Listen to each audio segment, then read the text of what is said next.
Sveiki, draugi! Atkal Madars. Visiem čau!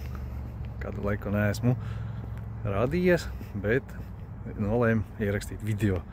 Ienāca ideja prātā par tādu tēmu kā mātes slepkavas. Mans skolotājs Pāvils Dimitrijevs ir sarakstījis grāmatu, pat tādu, kas saucās, viņa krieviski, saucās Maķeri ubici.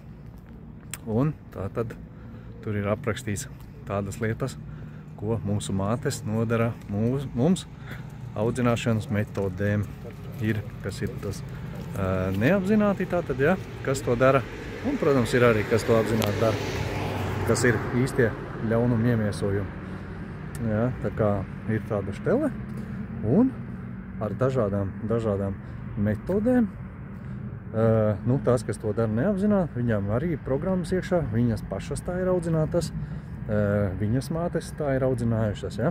Tātad tas ir, savā ziņā pārņems modelis audzināšanas un mūsu padomju šī telpa, visa, kurā augām, tātad tas ir visu to iespaidojis. Tātad, kā tas notiek? Tas negatīvi ietekmē bērna zemapziņu, darot pāri bērnam, un arī daudz ko aizliedzot, ja, pieņemsim, stāstot aplamības, kas ir ļoti svarīgi par, pieņemsim, naudu. Ja. Nauda ir slikta, pēc naudas ņemšanas rokā jāmazgā rokas obligāti, ja. Nauda ir netīra, visi bagāti ir svoleči, visi ir slikti. Ja, tādā veidā, ja. Un tas ietekmē cilvēku nākamo finansiālo tātad izaugsmu dzīvē. Tas traucē. Un, tad tā mēs augam ar negatīvajām programmām iekšā, brīnamies, kāpēc nevaram nopelnīt vairāk naudas, ja? Tāpēc, ka tas sēž iekšā zemapziņā. Tas traucē mums attīstīties un pelnīt to naudu. Tāpat par bailēm, tas, ko vecāks, pieņemsim, bērnam saka, ja? Tur nē, tur ir bīstam. Ja? Vienreiz, otrais, trešoreiz, un viņš bīstās, viņš neiet. Viņš pats dzīvē nevar atļauties tātad iet uz priekšu, tāpēc, ka iekšā tāda programma sēž. Nē, tur ir bīstami. Ja? Un ļoti daudz tiem, kam interesē, tā grāmata internetā pieejama ir audio versijā arī. Ja? Tā kā var paskatīties un palasīt, kas un kā. Un tātad pašam no savas pieredzes, ja, tātad, tā kā mana māte man audzināja, pieņemsim tādu lietu, kad par smēķēšanu. Tātad ieraudzīja, kad krūmos es smēķēju, ja, un tad pati ar smēķi zobos ņemās mani slānīt, ja, un audzināt, ka smēķēt ir slikti. Es kā tarps vārtos pa zemi, šī ar smēķi zobos mani mēģinā pāraudzināt. Un, protams, ar hipnoterapijas tādu palīdzību, es ticu tam pāri, ja, bet iekšā tas sēdēja kā aizvainojums ārprātīgākais par tādu lietu, ja, un tāds.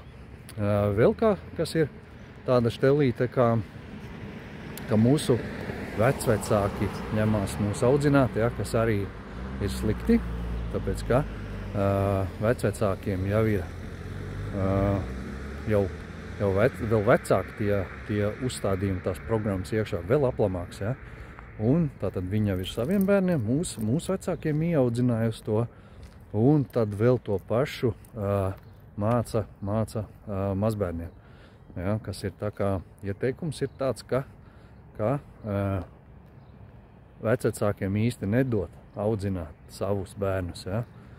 Labāk tad ir auklīte un tādā veidā, it sevišķi tādiem vecākiem, kas jau mūs ir klopējuši, ja, kas pret mums jau izturējušies pazemojuši, ja, tad slikti audzinājuši.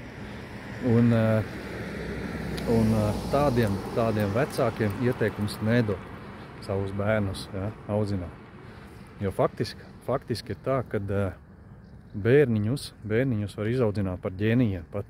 pareizi audzinot, neaudzinot iekšā tādas tās programmas, ja, negatīvās pārliecības uzstādījums un tādas lietas.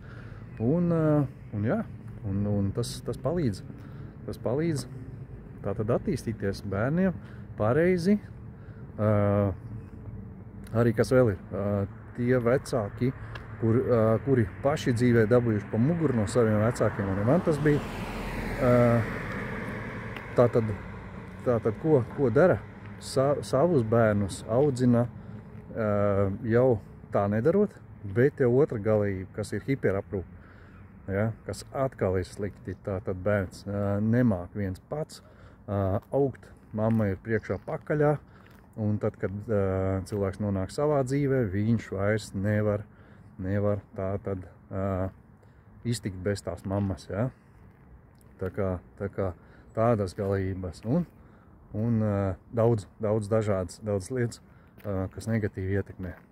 Jebkurā gadījumā tas viss, kas neļauj mums attīstīties, ja, kaut kādā veidā, ja mēs jūtam, ka iekšā kaut kas ir, kas neļauj sasniegt savus mērķus kaut kādā veidā, da jebkādā, finanses pieņemsim, ja, tātad finansēs. Es gribētu būt bagātāks, ja, un nevar. Sēž vienā darbā, nevar nemeklēt citas darbus, ja, ir ērti, bet aiziet mājās un čīkst, naudas nav, vēlmi karts stāv pie sienas, un gaida, strādājot pa minimālu algu, uz vēlmi šitās tie karts ir mājas, jahtas, lidmašīnas un viss tā tālāk, bet pats neko nedara un cer uz tādām lietām, ja. Tā kā tas arī viss ir ieaudzināts un viss ir problemātiski. Protams, ka pašam ir jāiet un jākustās, ir jādara, viss tiek sasniegts ar darbībām, ja, bet tas tātad ir tā, ka viss tas, kas sēž iekšā, tas traucē. Un tādā veidā, ja, vai attiecībās citiem cilvēkiem, ja, neveicās un piesaista otrās pusītes tādas, kas ir slikti beidzās tās attiecības, ja. Tas arī viss ir iekšā zemapziņā, tāpēc, ka tās programmas tur sēž. Bet jā, tātad par mātēm faktiski ir mātes tās lielākoties, kas to ieaudzina, ja. Jo māte ir pirmais cilvēks bērna mūžā, ja, kas ar ko visvairāk tiek komunicēts un no kā tātad tiek pārņemta. Māca iemācīja to, ka tā darīt ir slikti, tā nedrīkst, ja, un tas tiek kā datoros programmas, ja, tiek uzstādīts, un ar to mēs dzīvojam. Zemapziņa saka, ka tā nedrīkst, tāpēc nevar attīstīties. Apmēram īsā versija par kaut ko tādu.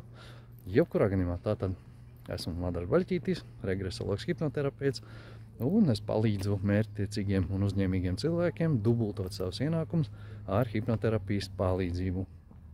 Bet tādiem tātad, kuri ir mērķtiecīgi, kuri grib sasniegt vairāk kaut ko dzīvē, nevis strādā par minimālu algu, kā es teicu, un cer sagaidīt kādu brīnumu. Tiem jāiet loterijas biļetes, diemžēl pirkt ir. Tā kā tā, vai kaut kas vismaz jāsāk darīt.